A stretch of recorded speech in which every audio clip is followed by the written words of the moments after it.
来看婚礼的北港朝天宫哦，香火是真旺。昨早起，所有一个60岁贼头哦，去庙里偷搬规个功德箱。庙方人员发现哦，去调监视器的画面去报案，警方嘛抓到这个贼头。功德箱内底有将近4万块，嘛有还回来，在已经移送地检署侦办。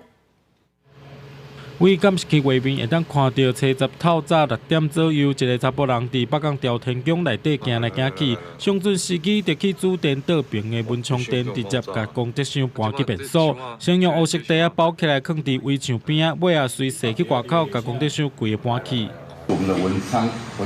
夫子殿哦，我们这边有个邮箱，还有个那个放手考证的地方，竟然被小偷早上6点出左右把它整个搬走、偷走这样。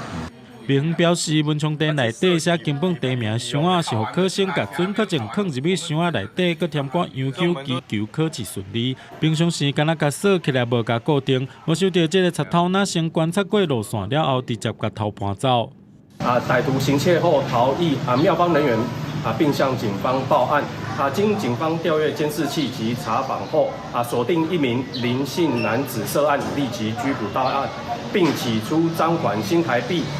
39400元整。 庙方呼吁庙里有装监视器，不管是生理或者是相关设备，若唔是你的，唔通黑白体。因那这个大约60岁少年的嫌犯，经过警方讯问了后，照插刀罪移送婚姻地检署侦办。记者综合报道。